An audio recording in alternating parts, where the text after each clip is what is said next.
All right. So welcome to this panel on Thrive, how to use our voice to build an inspired and hopeful future. My name is Henry Toy. I'm the panel moderator and Golden Door Ambassador. Just a one-sentence quick introduction to myself. I can describe myself as an entrepreneur. I built an educational business over the years, recently sold it to another company, and I'm an author and a speaker as well. And here with the panel, I'm joined by three very prominent speakers, and want to introduce, starting with the ladies first. So let me start with introducing Natalie. And Natalie is a professional speaker. She's author, coach, and catalyst who enables people to bring life innovation that will change for the better. Okay? She is a bronze medalist from last year's Golden Door Award for her book called Yes, You Can Innovate, which was also selected as a business book of the month in the UK and Singapore. Natalie is also a contributing author to Unleash Your Voice, Powerful Public Speaking for every woman, and the inventor of the 6 I's, that's very interesting, and of innovation, 6 I's of innovation, a people and purpose-centered model and profiling instrument that helps people measure their innovative skills and mindsets so that they can have greater impact from new ideas. She hails from the UK, but she lived in Asia since 2010, and now resides in the beautiful island of Penang, which is in northwestern Malaysia. And she's also, interestingly, writing her first novel. So welcome, Natalie. Thank you, Henry. And over to Joanne. So Joanne is the founder of Unicorning, a specialist consultancy solving critical C-suite problems for clients in complex transformational changes. So over the last 26 years of her work as a specialist in helping organizations navigate complex high-stakes situations, she had to leverage her business dealings in 52 countries. That's amazing. And using her EQ skills, and of course, lots of IQ as well, and business acumen to deliver results.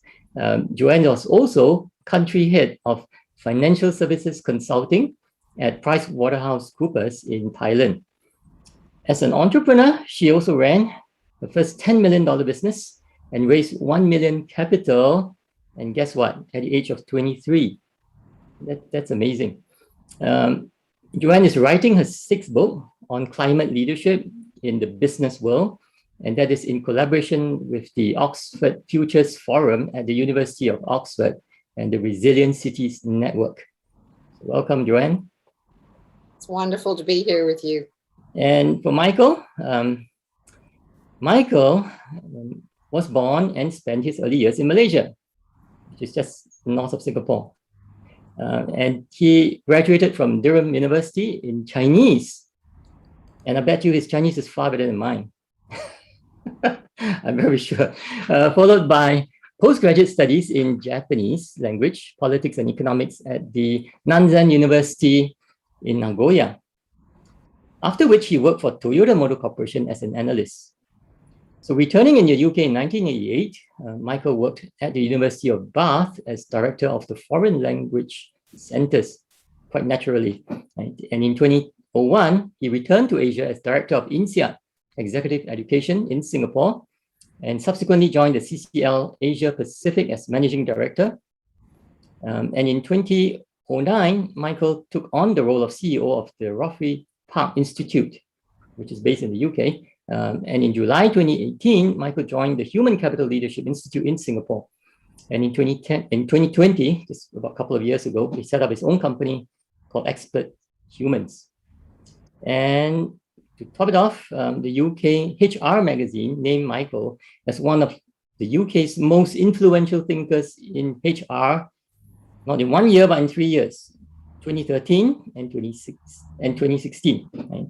And in 2020, Michael joined the UK-based Future Work Forum as a partner. So welcome, Michael. Thank you. Thank you. So indeed, we have a wonderful panel to talk about this topic, which is about thrive. And to kick off the discussion, perhaps let me read a quotation that I love so much from my book called Think to Thrive.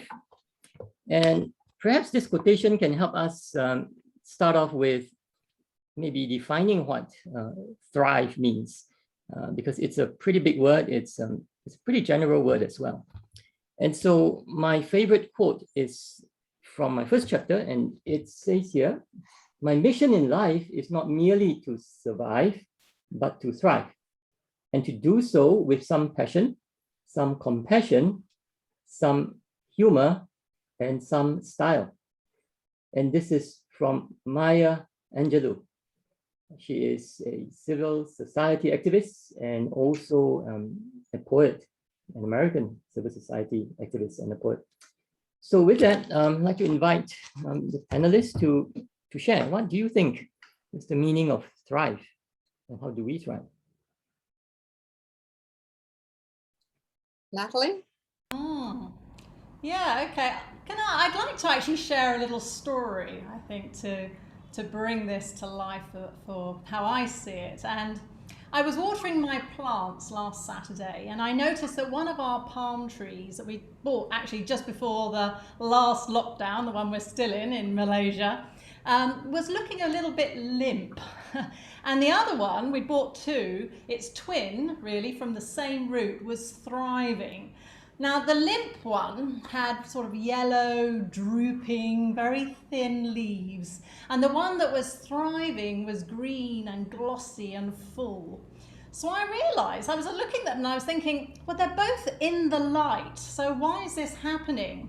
Now, the one that was limp actually had a blind behind it. So the sun, even though it was shining through, it wasn't really impacting the leaves of the plant. So and the one that was actually thriving had no obstruction. So what did I do? I moved the plant.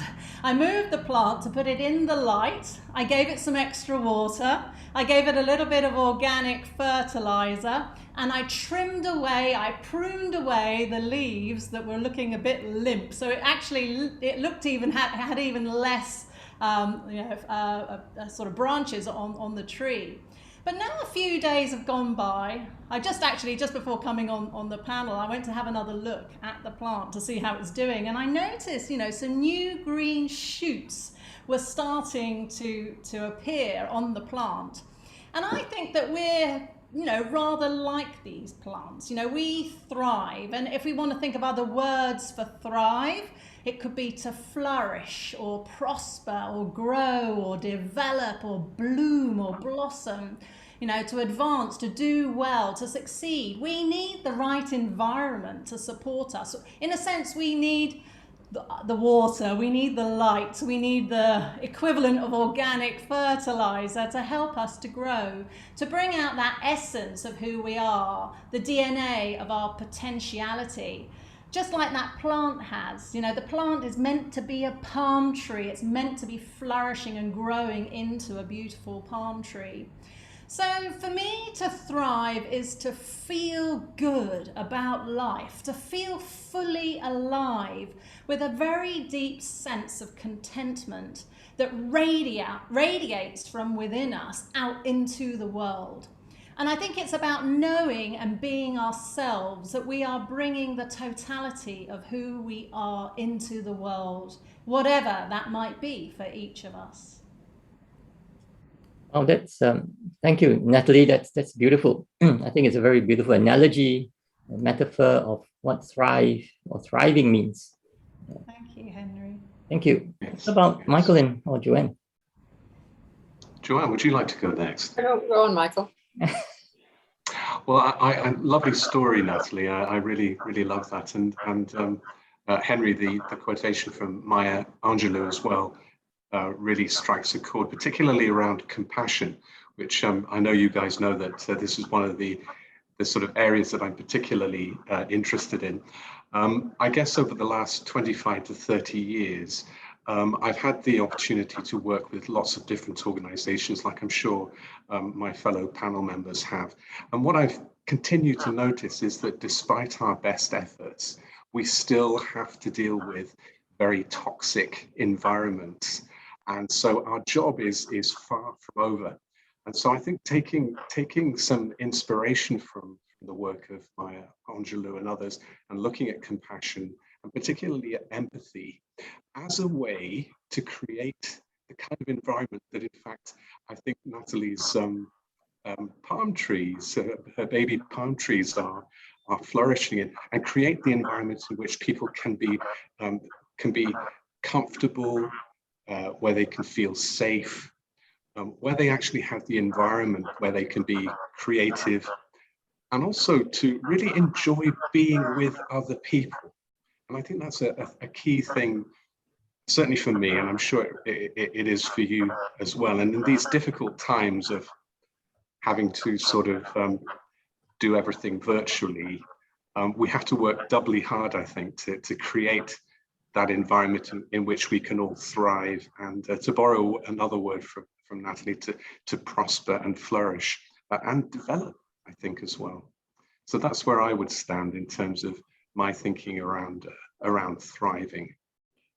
Thank you, Michael. I think you gave us a different perspective, angle to look at, because I think when I was listening to what Natalie was saying about the plants, which of course is just an analogy about ourselves, I realized it's one aspect, one dimension, and you just gave another dimension about the environment and how we can create that environment or not create that environment. Yeah, and so Joanne, what do you think? I was reflecting on what both Michael has said, and Maya Angelou, I just think her words are so powerful. And extending off the story that Natalie shared, is that in group or organizational constructs, it's so easy to have something that's a shade. That's put there for genuinely intelligent and good reasons, possibly for service of another part of the house so that people can sit and use a part of the house. But for that plant, it wasn't of service. And there's a needing to have awareness, particularly for people that are in situations where they can influence the environments of others, that I hate to use the word optimizing in the space of a Thrive conversation, because it's getting a bit Latin on us. But when we're in just looking at how do we make the best for one element without saying, well, how can we also see the multiple? Natalie's plant, would have been put in there, and I know her sense of beauty and aesthetics and care, and it would have been done with care, and yet it still wasn't something that created thriving. To Michael's comment about how there's the situation in organizations, toxic organizations, are sadly a truth that many people may have experienced and still be experiencing. But an element that struck me in the metaphor of plants, and a reminder that within our mitochondria we rather do like sunlight and things like that. There's a hefty part of humanity that goes back to like multiple evolutions ago that still is vitalized by light directly. I was reflecting on a pot that I've got in my garden a couple of months ago. A great big bunch of caterpillars had the poor taste of arriving, and they rather loved this particular plant, which I did manage to rescue, but I have to say it looked rather forlorn. It was very, very eaten away. And I was in betwixt and between on the rescuing, because the caterpillars needed the food to turn into butterflies, and I happen to think butterflies are amazing. But I was, as the owner of the plant and the caretaker of the plant, I was very unimpressed by my plants being munched by said caterpillars. But earlier, about a week ago, I was looking at the plant and nibbled away. But there were shoots that were coming out from a base that had looked like it was completely and utterly gone. There's shoots of life and regeneration. And it was something that in these times, in these last 18 months, where it has felt like there's been so much that's been nibbled away or eaten away or disappeared from our lives, through the course of what history will have all sorts of expressions, but I'll call the COVID era, is that when in the midst of it, I feel the loss, I feel the eating away. But what I'm reminded on, and seeing that pot plant and seeing, I've got a big old, one of those old style man ferns in another part of the garden. And every single leaf on this had disappeared a few months ago. And I was just sitting there looking like a really nutty old rubbery thing. And I'm looking at it and going like, well, what do I do with it? And my modern interpretation would have been to have thrown it out because it doesn't look functional anymore. However, I'm very lucky. I have a very, very wise mother who was a fantastic gardener in amongst her many talents. And I just had this little, niggle in the back of the head. It's like, no, just, respect it, water it, give it time. Anyhow, it's in the last 2 months, it's had the most amazing flourishing of this other layer of leaves. And so in this space of thriving, I think what I'm sensing in is that there are periods where we thrive and it's visual and it's obvious and there's this plethora of leaf and energy. But when I look at the world outside, there's also these periods where things do feel eaten away. They do feel lost. That when I look at that man fern or the pot plant that was, they both look gone. And yet, because I gave them time and water and sun, and the sun gave them sunlight, here they are, revitalized, rejuvenated, and thriving in now as themselves again. Yeah. Thank you. Interesting development for, like what you mentioned from Joanne's story about sometimes we want to give up, you want to throw that plant away. But you said your wife's mother has have a way of managing the situation and saving it. And so what about, us as people, right? I mean, now moving from plants to human beings, how do you think we can, develop, whether it's ourselves or others around us, and help them to thrive, especially during this time when I think most of the stories that I hear around the world, even among friends and family and colleagues, are about how they're struggling through the COVID, right? Whether it's through jobs or through changes in lifestyle. Do we see the green shoots coming out? Do we hear these stories about lives that have been transformed because of the situation that COVID kind of thrown at us? And even personally, I mean, do you have a story of your own as what happened to us, in the last maybe 2 years or so, and how we managed to thrive in this situation? Yeah. Henry, I could. Sorry. Go ahead, on, Natalie. Go on, Michael. You go on. No, I was going to say, because we were thinking about sharing a little bit from our book and our individual books, and actually I was thinking what part of the book to share, and I think the little excerpt that I chose just fits perfectly, which is lovely, isn't it? Serendipitous with this conversation and your question just now. So if it's okay, could I just read? It's just a short section from the book. Sure. Yeah? We'd love to hear. Okay. So for those listening in, this is an excerpt from my book called Yes, You Can Innovate, Discover Your Innovation Strengths and Develop Your Creative Potential, which was a bronze medal winner last year at the Golden Door Awards. And so I feel very happy about that. And it's wonderful to be back here again. But this is an excerpt from the book, which is about implementing new ideas and commitment, resilience through the tough times, because often when we are trying to do new things, it's really, really hard work and we often feel like giving up. And so even though I wrote this pre-COVID, I think that it's still a good message for us today. Imagine you're in a small boat with a group of people. The sun is shining and the water is calm. Laughter fills the air as you paddle down the river. Suddenly, the boat starts to rock and then it spins around. You hit the rapids and laughter stops. Soaked from the spray with a sense of exhilaration, you manage to steer the boat through the rapids, unaware that you have drifted off course and you're heading straight to the edge of a waterfall. This one is going to be tough. So I said to a group of people at TEDx Singapore in August 2010, my talk was called Whitewater Leadership, likening our ability to innovate to the skills of whitewater rafting. While some rapids are easy to navigate, others are not.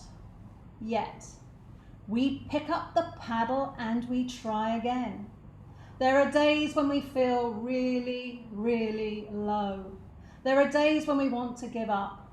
But who we are in the face of disappointment can often determine whether we will succeed or fail. It can be lonely, and most likely you will be misunderstood. Until you are a success, that is, and then you will be praised. Being on the edge of something new, whether working inside an organization, trying to influence your peers, or working as an entrepreneur, most people will see you as a maverick, not quite fitting in with what they see as important or necessary. Resilience and agility are the current buzzwords of our time, but how do you teach such qualities? The only way is to have experiences. You cannot learn this from a textbook or a course. You have to go through the highs and lows of a life fully lived. You have to face disappointment. You have to feel it in your bones and come out the other side feeling stronger. You have to have faith in your vision and your self-belief. You have to have confidence, oodles of it. And if one door shuts, you open another one. You don't give up. Thank you. Thanks, Natalie. Responses to that? Yeah, Henry, I can respond. I think, Natalie, that message of never giving up is something that I think really resonates for me, and I'm sure many people listening in as well, particularly in these times. And you mentioned the words resilience and agility. I think excitingly for us, and maybe this is a cause for optimism as well, and building on that, I'd probably add into the lexicon of current sort of business terms, empathy for sure, and I would say, and very excitingly, coming up in the fast lane, I think compassion too. And I just wanted to share very briefly that I would say about between 8 and 10 years ago, when I was trying to talk to CEOs and chief human resource officers about the importance of empathy and compassion in organizations in order to make organizations more human, it was really difficult to get their attention. Because people would say, well, empathy, compassion, these things are very sort of esoteric and amorphous and very difficult to pin down, and they certainly have no place in the workplace. And I think the fact that we're now seeing this sea change, where not just in Singapore, but having the benefit of visiting a couple of other countries recently, that aspect of empathy and creating more human environments for people to be able to thrive in and to be able to sort of have the energy to bounce back, as you were just describing in your quotation, Natalie, I think is something that gives me a great deal of cause for optimism, going forward. And for me, I'm really hoping that after all of the pain and suffering of COVID, that we can actually take forward, some, if you like, rediscovered humanity, for the benefit of everybody going forward. Joanne, I don't know what you think, but those are some of the things that I see or rather that I hear when I listen to Natalie's reading of her book. I'm with you on that. It was in listening to Natalie and the analogy of the white water, and which is a fair description of these times. There's movements that are unpredictable. For some, we've got no idea of what level of rapids we're on.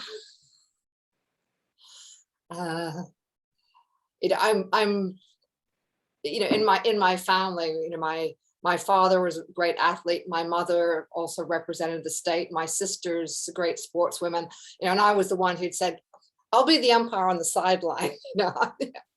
I'll participate, but won't be kind of, in the fray, as it were, on the sports field. And I remember about 2010, when my book on what creates successful digital transformation in business came out, in the model that kind of distilled it. And it was interesting, Natalie, the seventh element was literally the visual metaphor was whitewater rafting.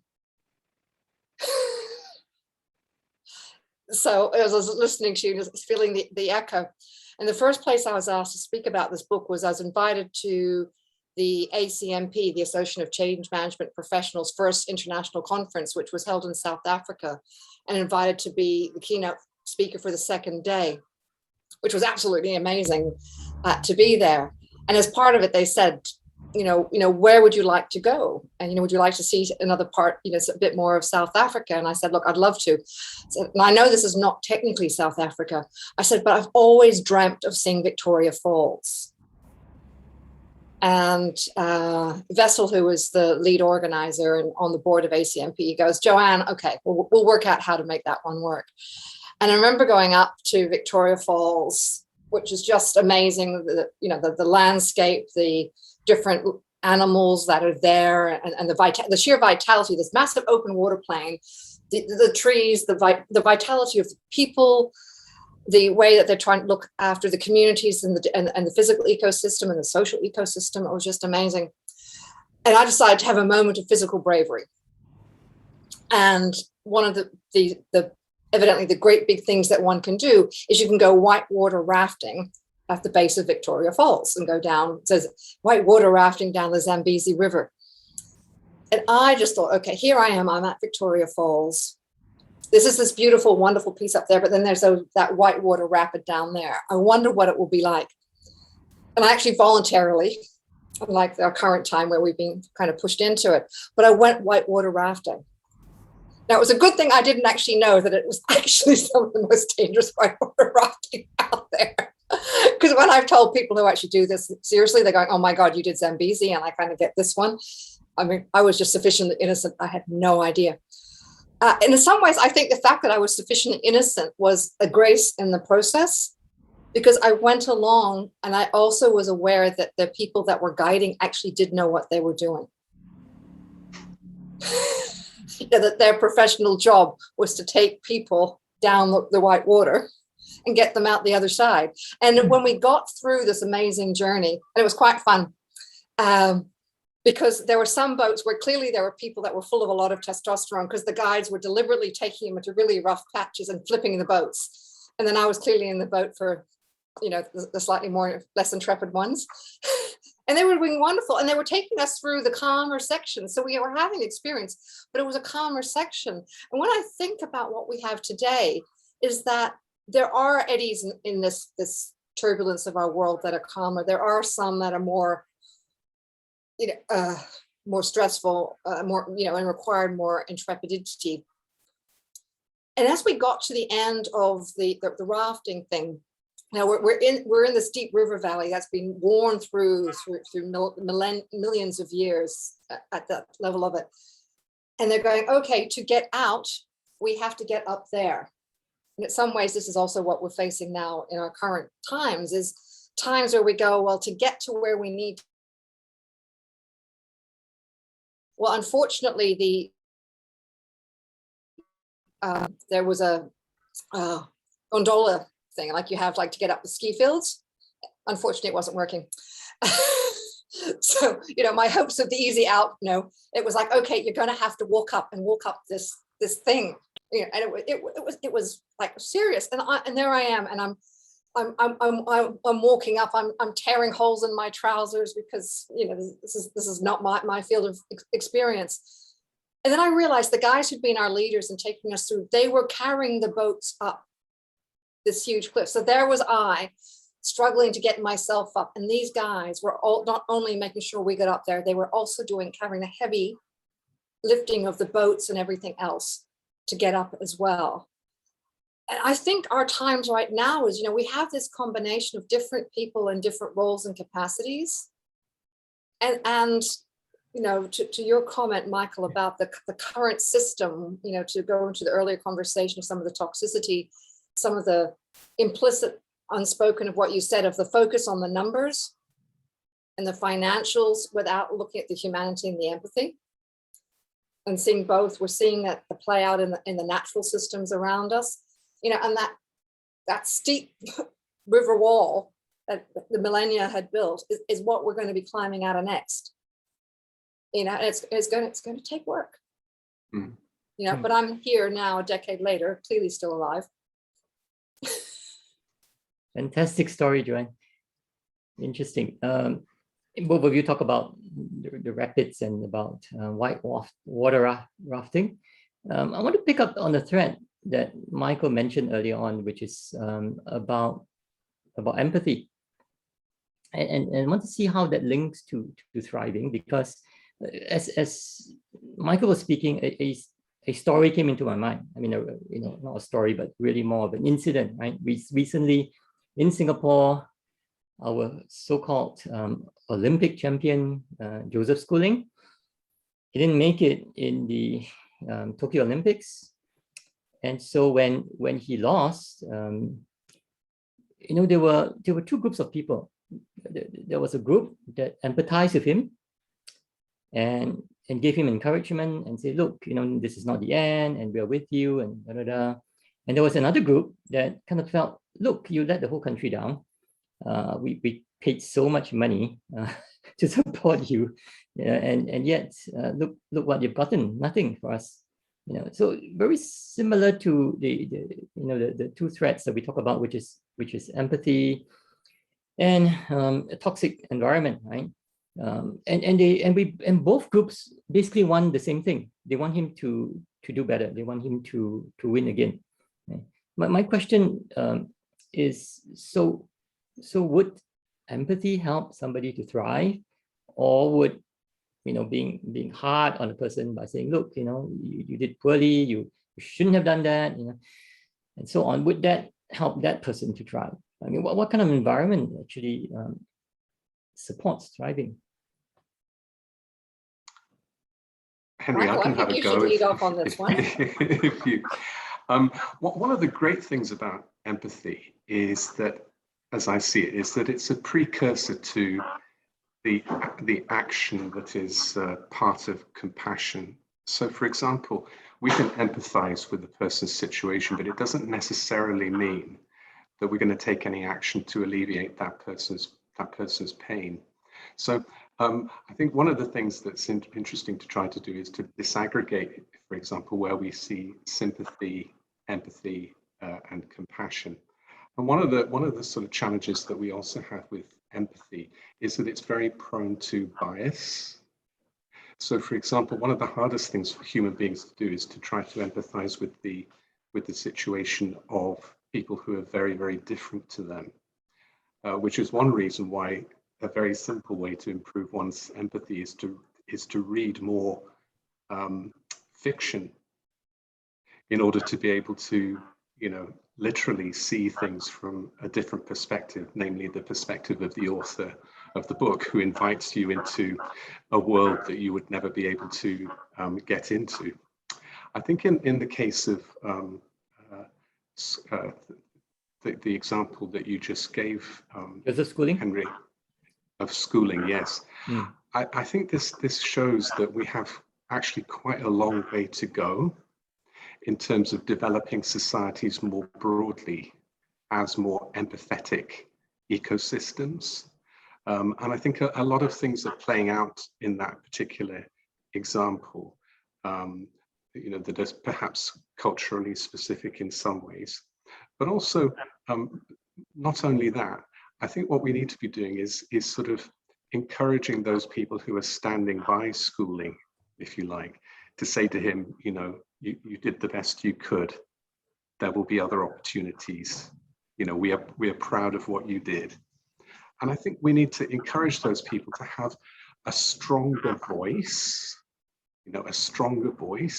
And maybe that's where we as writers can actually help, perhaps, jump into the fray and be a little bit more, how shall I say, assertive in saying that the voices against schooling and the small-mindedness, petty-mindedness, and narrow-mindedness of that approach is not what we want in our society. And I think sometimes we have to be a bit more assertive in sort of pushing those more, dare I say it, compassionate and empathetic ways of looking at things. I often say to people when I talk about compassion itself is very difficult. To be empathetic is not a walk in the park. We have to work at it. But the beautiful thing about it all is, like a muscle, the more you exercise it, the better you become and the more effective you become. So a roundabout way of commenting on your observation there, Henry, I think maybe, as part of what Golden Door stands for as well, it's actually calling out some of this petty-minded, narrow-minded, and mean-spirited comments, and say this is not something that we want to tolerate. Sorry, that might be a bit controversial, but that's how I feel. Let's just stir the pot a little bit. Some people are saying that being compassionate, being empathetic, it's just being soft, and that might lead to poorer performance. Might lead to whatever. So, what do you say about that? Well, super quick comment, and I must cede the floor to my colleagues. But we hear from frontline managers all the time that they find the notion of being a more human manager, a more compassionate manager, a very compelling thing. But they say, how can I hold my people accountable for meeting targets, their KPIs, etc., and yet be compassionate? And it's because they're still laboring under this misapprehension that it's an either or rather than a both and. And I think at a very macro level, the discourse that we're hearing now is that it is absolutely possible, if not desirable, to marry or to bring together purpose and profit. There's nothing wrong with making a profit, and you can do it in a purposeful way as well. And I think at the very granular level of managing and leading people, perhaps where we come in, either as writers or people who help with this kind of thing, is to really equip people to have the kind of conversations that they need to have to be able to hold people accountable while at the same time being very human. I love that very much. I have something to say about that, but I'm going to hold my thought and hear from Joanne or Natalie. I'd like to build on that as well, and thread through what Joanne was saying about the whitewater rafting and her story. And I was thinking, I could see you there, and the people, the guides that were taking you, and they were carrying the boats. They were carrying the boats, and there's an aspect there, I think, about to be empathic is to step into the other person's perspective, and not just to see how they see, but to see their needs, to see what their needs are. And in a sense, that very much showed empathy to you and gave you a sense of well-being and a sense of security in something that was also quite dangerous, and you had to show courage. And then on the other side, it's like this element around what I like to call elevation or exhortation. That which calls us up, that calls us forth to want to be more, to do more, to contribute more, to show up more. And I think if we have empathy which really genuinely sees where people are and takes them for where they are, married with exhortation to elevate them, whatever that might be, then we're both seeing what is, the reality of what is, and also the potential of what can be. And so I was thinking of that in light of your story, Joanne, because no doubt they were encouraging you to get back in the boat, So you've got to go back in to get back to where you need to go. But to know that you have that sense of security and safety of those people being there to help be your guides, and not only that, but to carry you through it and to hold the boat. So that's what I was sort of seeing from what Michael was saying and from what you shared. Thank you. One of the things as I was listening to what you were saying, Natalie, and Michael and Henry, is that I think there was I'm going to say old school, but some of you may remember the days when this would happen.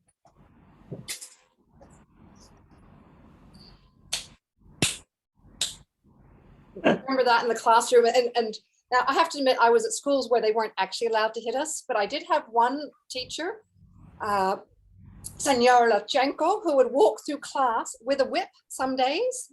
Oh my goodness. Whip, and occasionally a mace which he'd swing, with the intention to encourage us to learn. I have a lot of time. I had a lot of time and respect for Senor Lachenko, but he was slightly old school in that respect. And I realized how much of the performance system is built on a threat model. It's built on a fear-based model. And yet, and this was been an interesting thing, is it, for anyone who's been like me following some of the commentary on high performance in sports, is that some of the most successful gymnastics trainers in the US, for example, I was in a position to be speaking to the lead coach from the All Blacks, who was an absolutely stunning New Zealand rugby team that is sort of like the ultimate and has been for a very long time, and the mindset that they have on it. And what's interesting, because these are high performance environments, if you're playing All Blacks or you're going for Olympics in the gymnastics, what they were saying was that the insights that people have now into what creates high performance human performance, and this is where I know each one of you probably has an equivalent thing, is that pain will get you so far, but pain is not the greatest way of creating greatness. That if we need to innovate, if we want creative thinking, if we want to be moving into new situations, we actually have to literally put down the pain structure, the pain mechanisms, and move into the word exaltation that you use, Natalie, move in a space that creates space for greatness, that creates possibility of relaxation, and literally program and go into an entirely different neurological system for that to happen. And yet I'm entirely aware how much of my business training was in the fear structure and how much work and energy it takes for me not to be there. And I think the strongest personal moment that really hit this for me was actually the privilege of leading a business in Thailand. Because the Thai culture is pretty much the antithesis of most parts of the Australian culture, and definitely on the US culture. And I learned very rapidly in Thailand, if I wanted any kind of performance, fear was not the methodology. And I'd grown up in comply, discipline. It's all about the metrics and the KPI. And in Thailand, what I discovered was the way that things that created high performance was the connectivity, was the team, it was the empathy, it was the connection, it was the call to greatness. I mean, we had things that literally in the Western world would have been called miracles occur. I mean, one time we were doing a major event. The Princess of Thailand was going to be coming to open this. It was the 100th anniversary of a major insurance company. And we're developing this new IT for them, and we're going to be road showing it and showing it off because it's a great big thing. We found Friday night that there were problems in the infrastructure getting to Queen Circuit Center where the actual event would be. I spent my weekend basically creating fake screens so that I could run a fake roadshow, not actually directly connected to the computer. Well, some of my colleagues were doing what you could only do in Thailand. connecting to people they knew, explaining the situation where their empathy, these other people's empathy was showing up. And by the time we hit Monday morning, we had satellite dishes set up on the head office at Queen Circuit, and we did the entire thing running through satellite. Worked out over the weekend outside of office hours, because the call to the princess is coming, we are not letting the company down.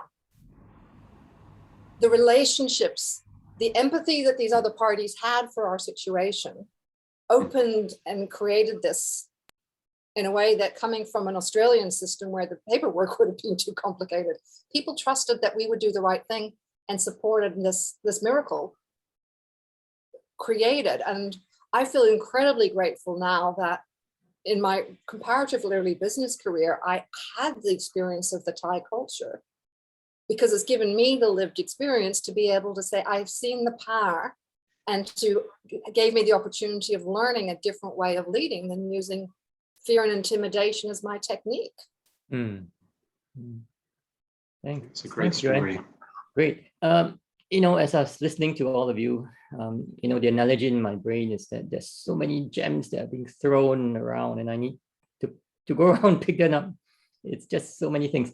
At this point, I just want to just let all those who are listening in that you can pose your questions later on, or if you like, you can actually just key into the chat group.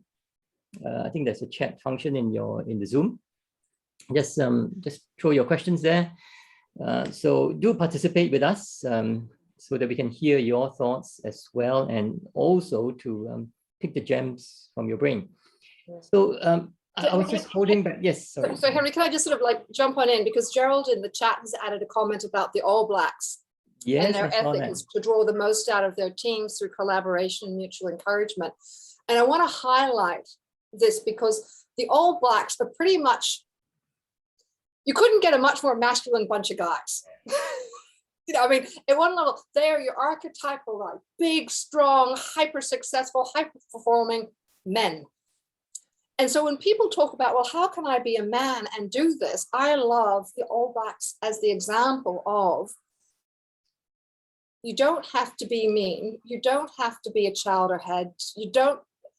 There are equivalently top performers past elite in the next stratosphere who are entirely modeling and have modeled the success of this for a very extended period, that demonstrate that what Michael's talked about in terms of empathy and what Natalie's talked about in terms of exaltation is incredibly, incredibly powerful. So I just wanted to add that in, because it's people often look at it and they go, but you're a girl, you can say that. And I'm going, yeah, but the All Blacks do too. Yeah, fantastic. I didn't know about this, about the All Blacks, that's how they operate. But now it makes sense that they are the top in the game, literally. And that's how they got there. And I just want to pick up on what Michael and Natalie said earlier on. And what I love about what Michael said earlier on, and this is about, you can keep that purpose, you can meet that purpose without having to resort to, like what Joanne said, create an atmosphere or an environment of fear. Right?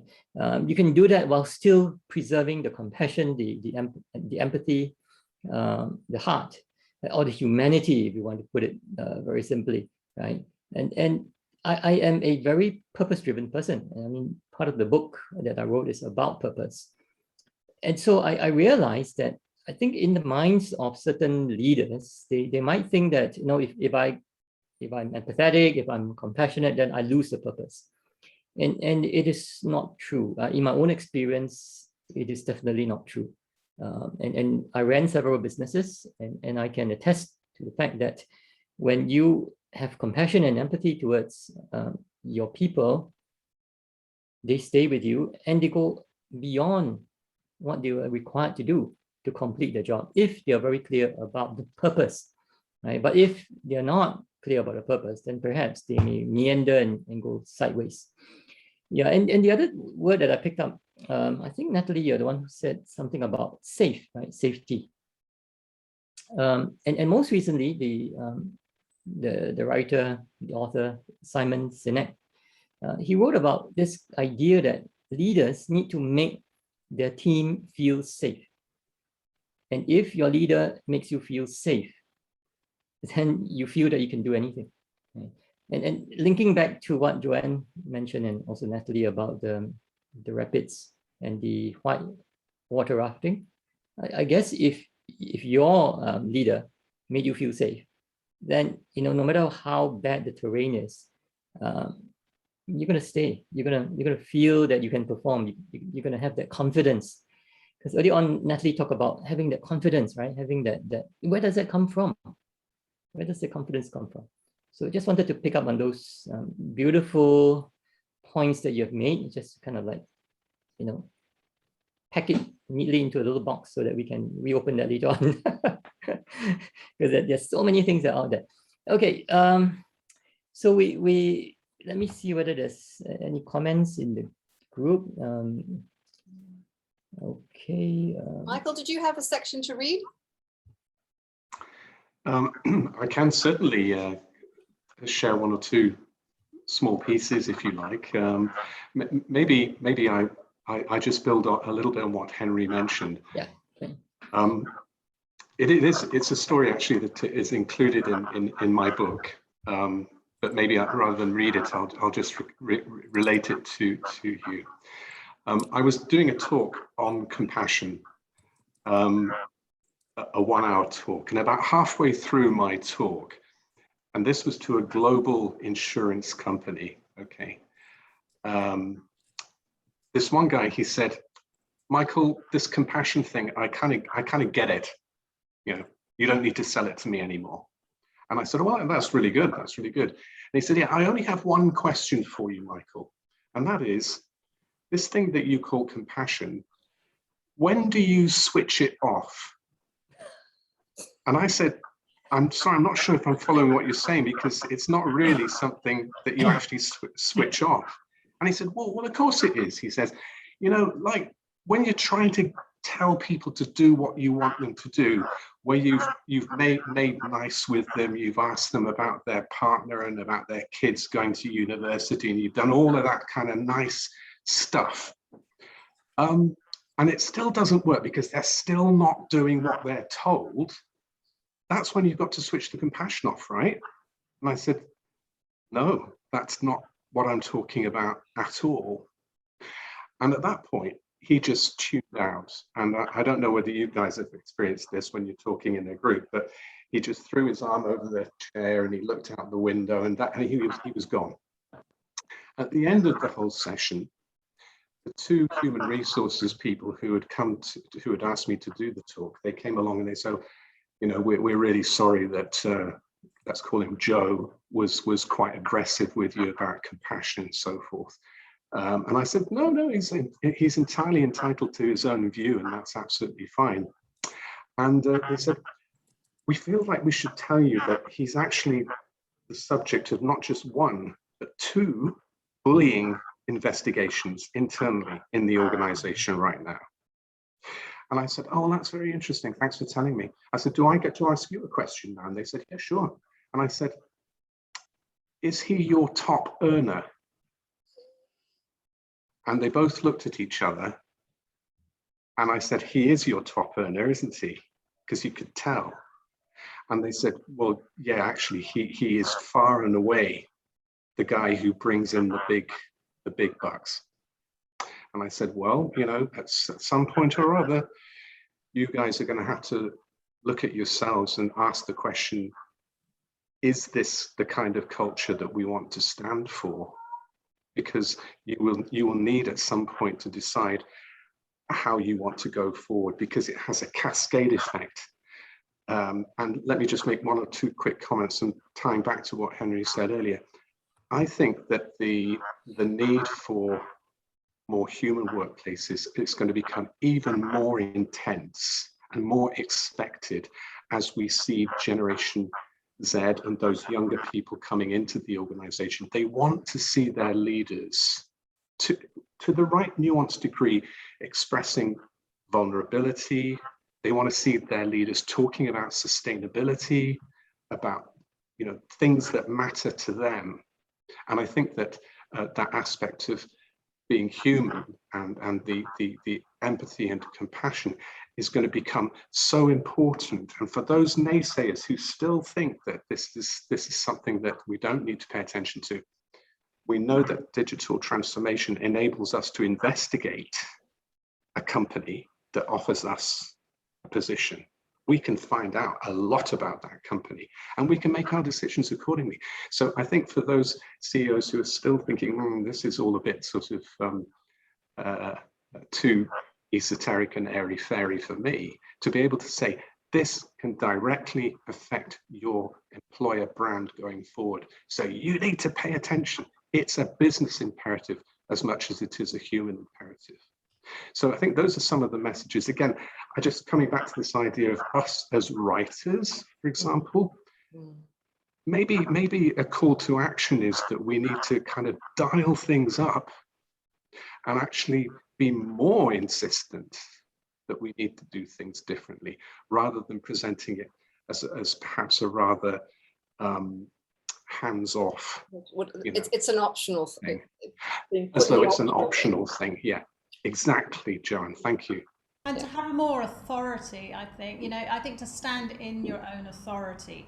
I think what can often happen is that we can become bystanders too, rather than rolling up our sleeves and getting in there, and actually standing in the experience of what is going on, and to have authority in that with our voice, with our words.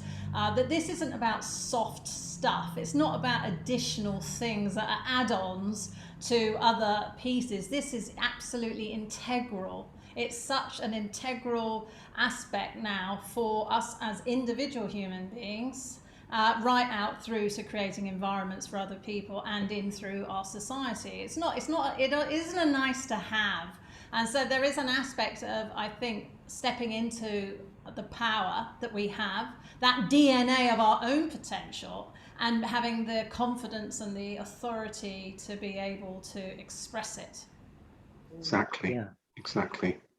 I think I've sometimes said, it is optional if you're happy to fade away and die. Yeah. I mean, to tie back to the thriving element is what creates organizational vitality or individual vitality, that element of thriving. It is this space of being able to express and to being able to show up for your values and your purpose. And, Michael, as you say, these days, what do? You're looking at a company. I mean, even if you're looking at doing work with it as a consultant or an advisor, awesome reference point, Glassdoor and some of the other ones. So before I even go in to do anything, I've already got a sense of what the culture is, because the exit posts go and tell me that for everyone to see.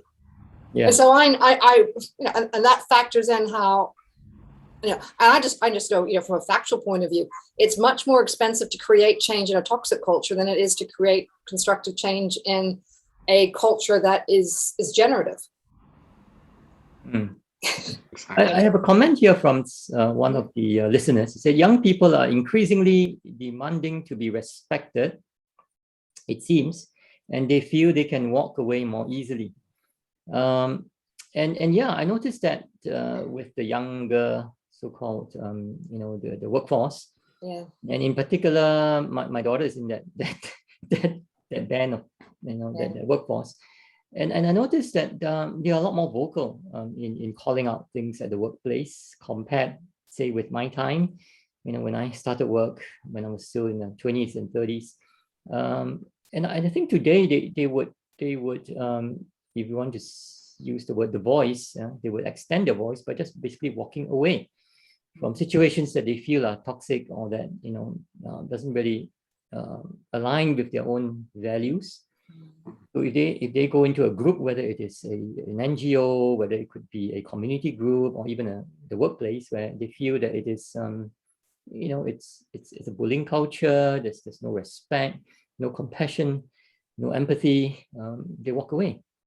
And I've seen that in organizations where the turnover is very high, and it's costly.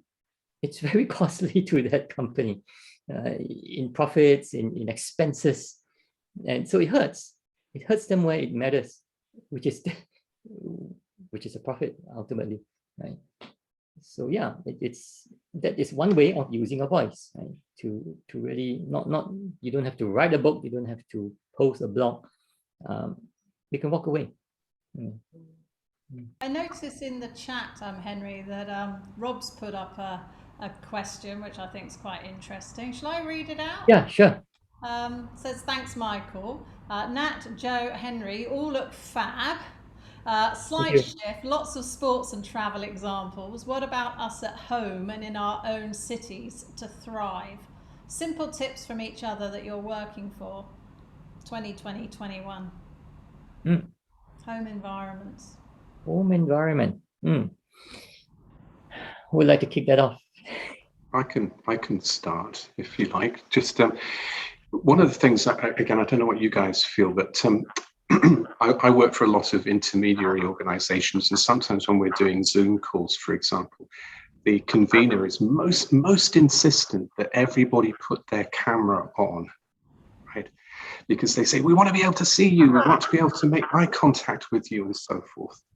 And Rob, I'm not sure if this will come close to sort of, giving a tip about things that are closer to home. But when we think about work from home, when we think about the evolution of the so-called hybrid workplace right now, I do believe we need to maybe press the pause button just a little bit and think through before we very blithely and very glibly say we want everybody to put their cameras on. Because I work with a lot of people who are literally falling over each other in their rooms to try to be able to manage what's going on in a tiny apartment, or they've got their dad in a string vest lying on the sofa behind them, kids and animals running around all over the place. And I just wonder sometimes, could we just maybe press the pause button a little bit and just try and think, the fact that this person is not putting on their camera, do we really have to insist on that? Can we not just be a little bit more thoughtful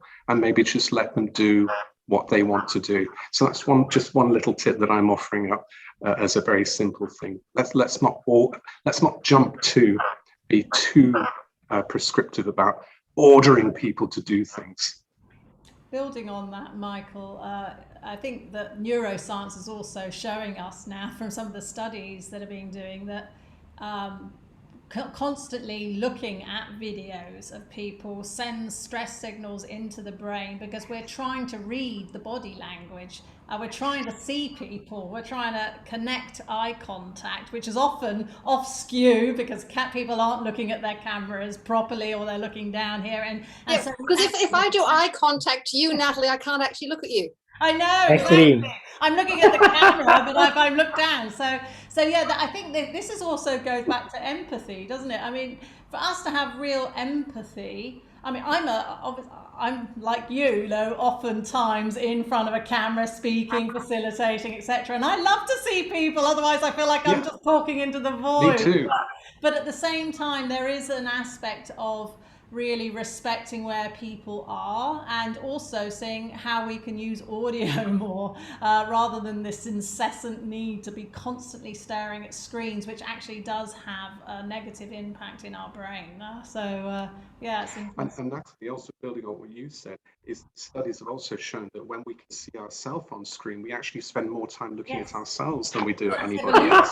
You're gonna do it. Your brain is hardwired to look at yourself if you're up there. So. You're so right.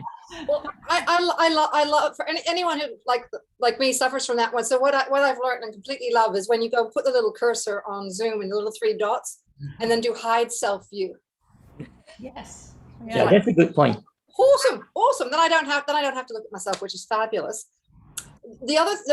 I've also been involved with a couple of groups. We've got a practice of, if it's in conversation, we'll try and be on screen, and people have backgrounds.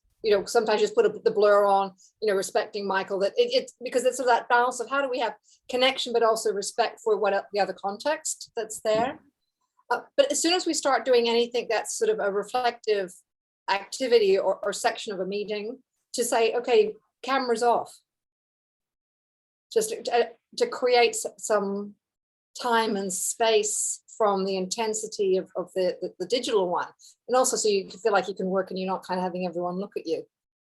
But to add past the Yeah, it's a useful, simple one. Just that break from the visual input's wonderful, Joel. But to add to Rob's question, outside, I'm at the stage where I'm trying to keep my Zoomness down to 4 hours a day. Which seems completely, at one level, it feels still too much. Like I did not grow up watching TV all the time. We lived in places where TV was not all that easy. So I've never been a TV addict. And now I'm having to spend more time staring at a screen, interacting on a screen than I have in my entire life. So I really noticed it. So for me, I'm going like 4 hours. That's a lot more hours than I've ever done, this kind of thing. I mean, I've worked computers since I got a K Pro 4 when I was 16. It was a portable computer at 20 kilos, which meant I could move it just, I mean, times have changed. Thank God for that bit. But in the business world, or even in the community world, it's like this balancing of existing with people through the virtual, but then also deliberately going, what am I going to do that's got real world physical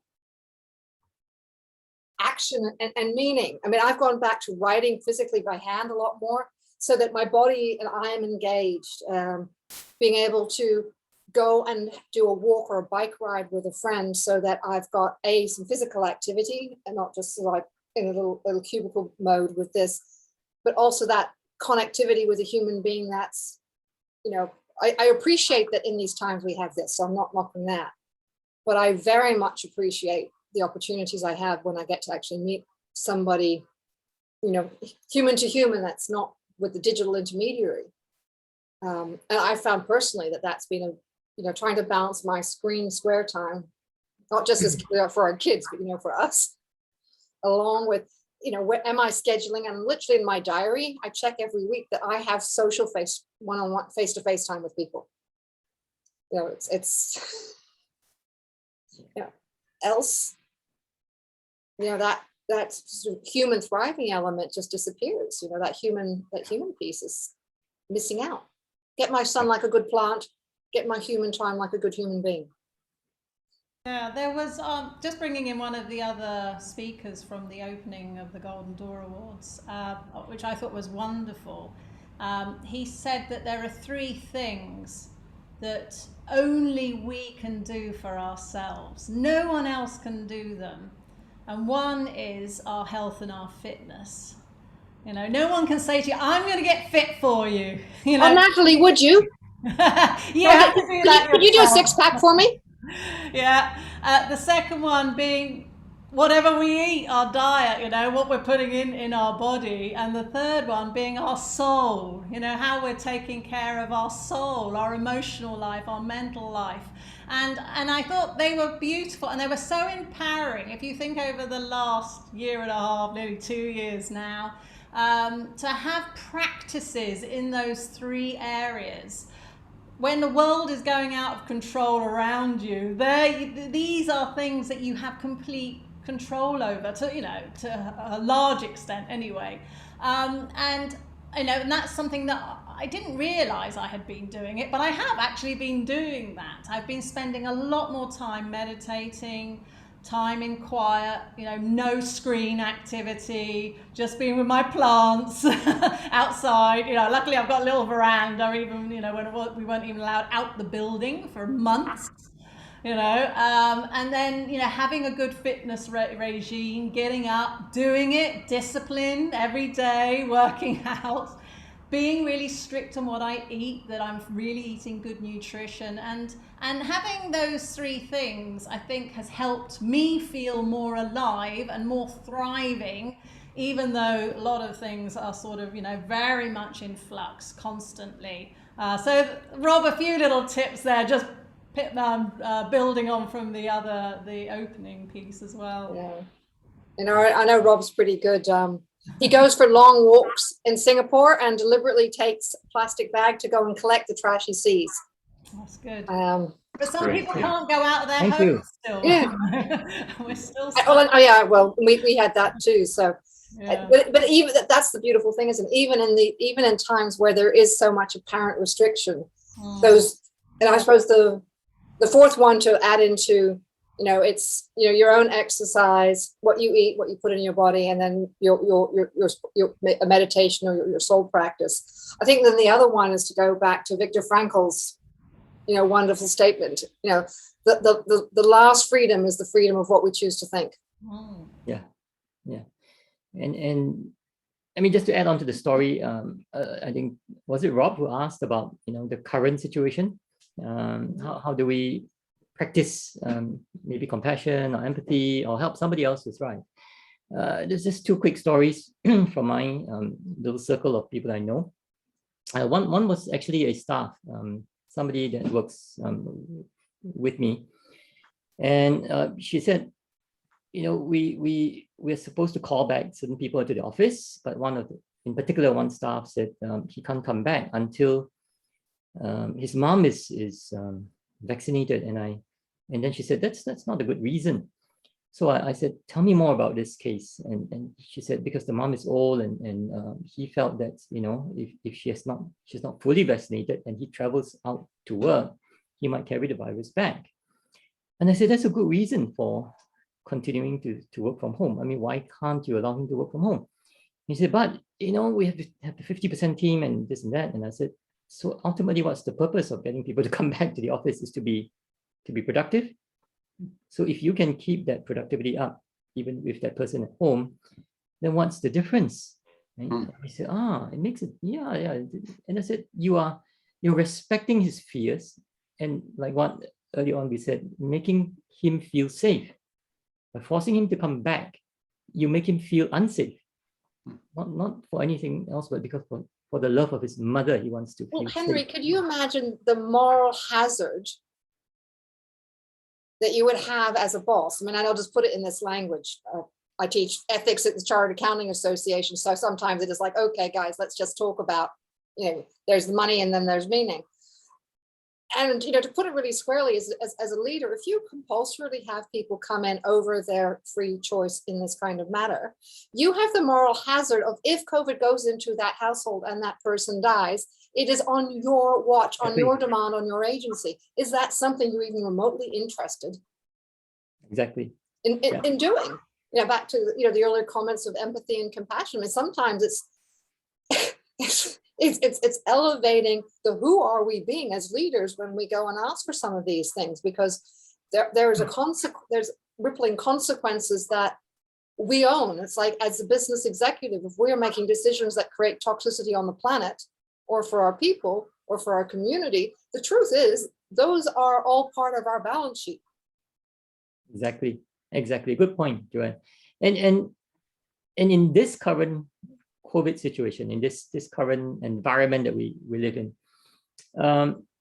paradoxically enables us to demonstrate these so-called traits, if you like to call it, or if you want to call it the fertilizer to help to really build or create a thriving environment from the perspective of compassion, empathy, flexibility, creativity, innovation, that Natalie talks so much about. I think that sometimes this becomes an amplifier for us to demonstrate this in our small circles or through a bigger platform, whether it's through a book, through a blog, through a platform like this panel, to be able to speak out and encourage others to use this particular situation for good rather than for bad, right? And I'm a victim of that too, because not a victim, sorry. I think I'm a perpetrator of that. Because good personal ownership, Henry. Sorry. Most recently, just to share something that just confess, really. It's a public confession. There was a conversation between a friend of mine and about vaccination again. And she said, no, I don't want to get my mom vaccinated. I said, why? I said, she's old. And she said, I said, what's, in fact, the old people should be vaccinated even more than the young. So I kind of have a mental judgment about her. And I kind of left it at that. And then one day she asked me to deliver something to her mom. So she's not living with her mom. And so I mean, it's a close friend of mine. So I went and I brought something to her mom. And when I met her mom, which I've not met for many, many years, I realized that she was on the ventilator. She needed oxygen to breathe. She has a little machine next to her. And then it hit my mind. It said, oh my goodness, I didn't know the condition that her mom was in. She didn't really bother to tell me the details of that. And then I realized I've judged her wrongly. I think if this were my mom now, I wouldn't want her to be vaccinated too. I want to check with 3 doctors before I can confirm whether she's okay. Right. Well, My actually, point, because she's on ventilator, she'd probably be medically exempt because it would be too high risk to trigger the impact on her lungs. actually, the doctor said it's okay, and that's why I thought, why not, right? But I didn't know that it was, the circumstances. My point is that we jump into the judgment seat very quickly and say, these people are not cooperative, and this guy is like this and this, and I think we need to move away from being a judge, and really to listen, and even the justice system, right, needs compassion and empathy. Otherwise, we just become a very punitive society. But I just realized that my brain switches, to that mode very quickly, and sometimes very automatically, and I need to catch myself from doing that, so that others can thrive and not be judged. Because when you are being judged all the time, you cannot thrive. Right? Just like going back to Joseph's schooling, everybody is judging him, but we need to go alongside and empathize with him, because I'm quite sure he didn't set up to go and fail in the Olympics. Nobody does that. Nobody in the right mind does that. Right? And we all have our own failure stories. And we ask ourselves, did we set ourselves up for failure? Obviously not. Did we prepare everything that we could to win or to succeed? Obviously, yes. Right? And yet the world judges us very badly on failures. And I think this is, and for some reason, of course, we managed to thrive by overcoming the toxicity of this kind of environment. But we need to change. We need to be the voice for a more hopeful future and a more inspiring future. Henry, maybe in that connection, we also need to perhaps just touch briefly on the whole area of self-compassion as well, and maybe related to that, the concept of distress tolerance, and the fact that, sometimes when friends and family come to us with a problem or an issue, part of us listens to their issue and thinks, you think that's an issue, you should listen to the issues I've got. That's an issue. Oh, you mean the competitive dramaing? Yeah, exactly. And so being able to help ourselves to sort of manage because what you described there about the jump to be judgmental, I think is a very human thing. How often have we listened to somebody saying they've run out of money because they spent too much on X, Y, and Z, and it's kind of like your first thought is, well, then why did you spend so much money? And you kind of have to catch yourself, don't you, and sort of think, hold on a second, I'm not going to judge the person. I'm going to try and meet them where they are and try to help them best I can. Yeah, that's right. But often I think we need to be sure that we also have the emotional bandwidth ourselves. Yes. To be able to help other people. And I think that's why all of those great things that Natalie and Joanne were sharing earlier, and I think the gardening metaphor is just so wonderful. These things that we need to do to literally look after ourselves as well, so that we can be of service to others. Correct. I totally agree with you. Just a call out on the time. We've got about 10 minutes left. It's been about close to 1.5 hours already. And so just to let everyone know, if you want to send in your questions, this is the time. And we're going to wrap up in about 10 minutes or so. Yeah. I was just going to highlight that Wai Ching has been adding some wonderful comments in the chat, and she will be leading a panel talking about future, and particularly around some of the things in terms of the next generation.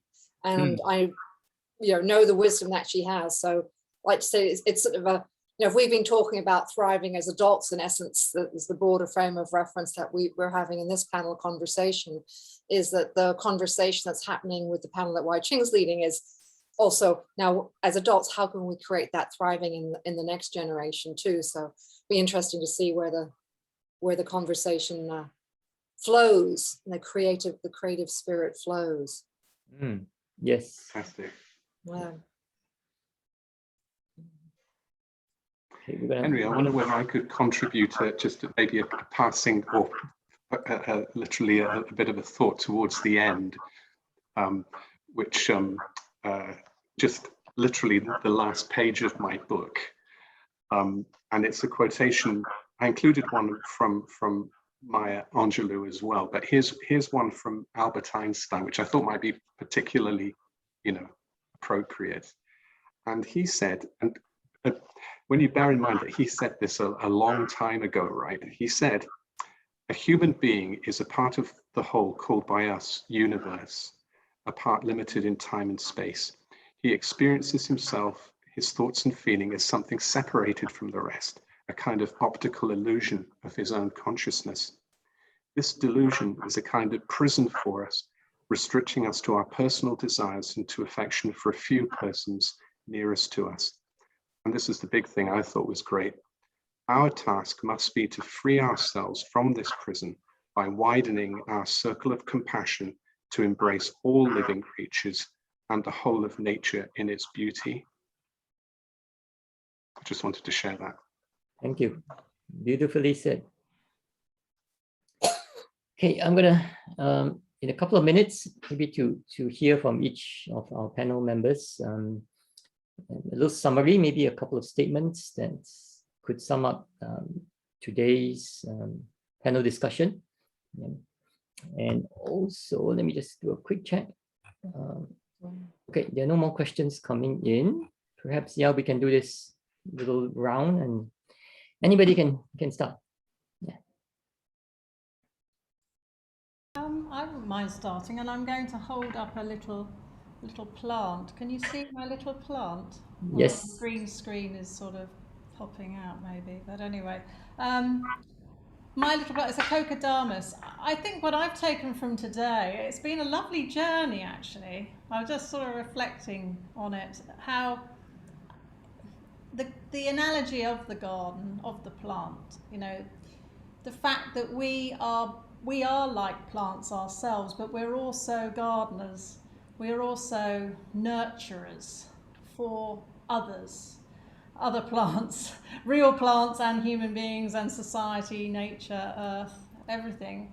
And part of our role really to help both ourselves thrive and each other and our broader environment is through these wonderful open-hearted behaviours of compassion and of empathy, of excitation, of elevation, of love ultimately, to be able to broaden out, just building on what Michael was saying, broaden out our thinking, to have that big mind, that spacious mind that takes in the other, the which we may also deem different to us, and to be able to allow thriving and flourishing to take place, and how important we are as agents of change and as master gardeners of enabling that to happen, for that beauty and that diversity to really thrive.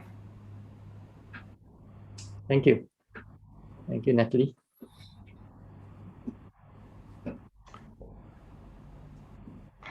I'd just like to offer perhaps a visual, if I could invite you to imagine three, let's call them blue balls, right?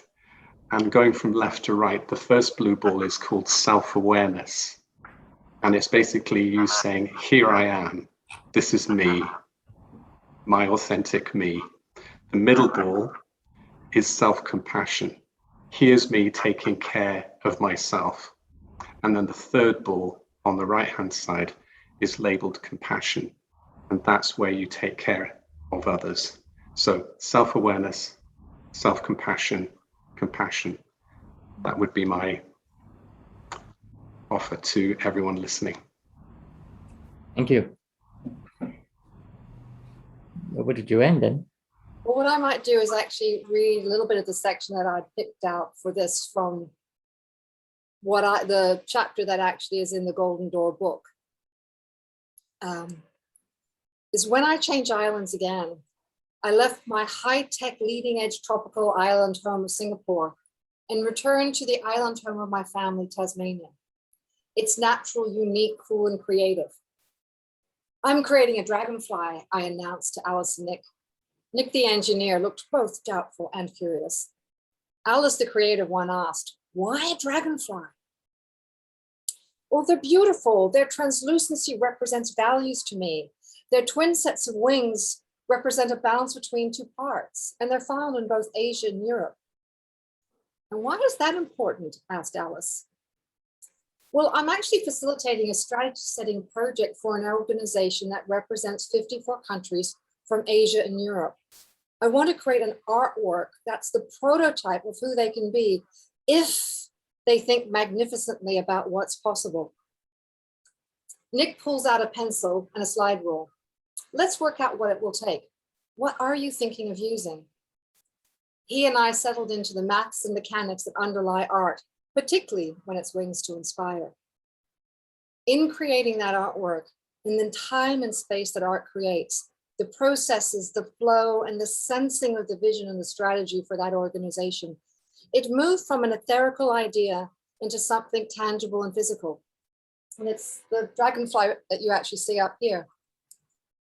And when I shared it with the CEO of that organization, his words was, this is what I dream of for my organization.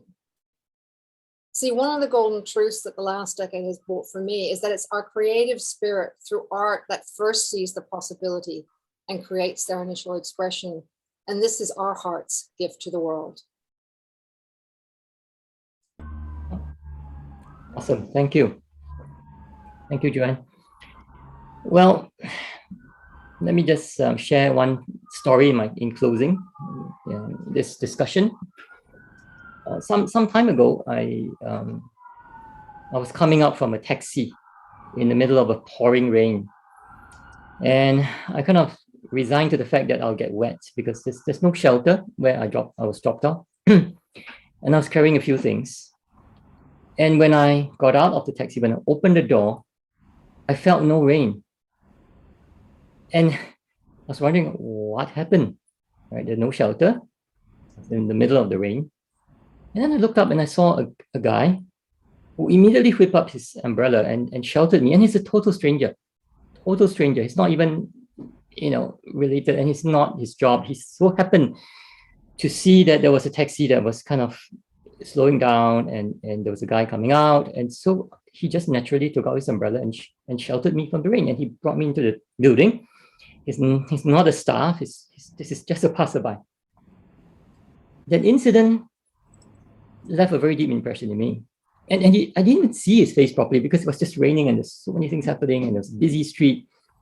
And then I realized what he did for me has immense and eternal value. But yet, what he did was very simple, right? He didn't have to write a story. He didn't have to, put $10,000 and give it to somebody. He didn't have to travel to Africa to feed a child. And I wasn't in quote unquote a needy person. I was just a regular guy who came out from a taxi in the middle of the rain. And then it occurred to me, we could all do the same thing. Right? We don't have to wait for that big moment that we're on stage, or we publish a book, or significant moments in life. We can do this on a day-to-day basis, day-to-day. And it's all within our power to do, right? No matter how small that is. And I think what we are talking about here are the principles of thriving and being a voice to really create a more hopeful and inspiring future. And that guy whom I really don't know who he is, and I don't even know his face, created that little hopeful future in my heart for that day. And it kind of spun around and become a bigger web. We all can do that. And our voices, again, can be little actions that we do. It could be what we write. Of course, it could be tending a garden. and it could be just putting a hand over somebody who is grieving or who is going through a tough time and helping him to thrive through that situation. And when I look back into my life, the times when I really was undergoing very, very difficult situations or crisis, there's always somebody that I could name who came alongside me. Always. And I think we should all strive to be that person to somebody. And so I think there's so many nuggets of truth that we can pick from today, or the ideas, the strategies, and I think that there is a thread here that in a sense it's a big story for all of us. And I really want to thank Golden Doors for organizing this.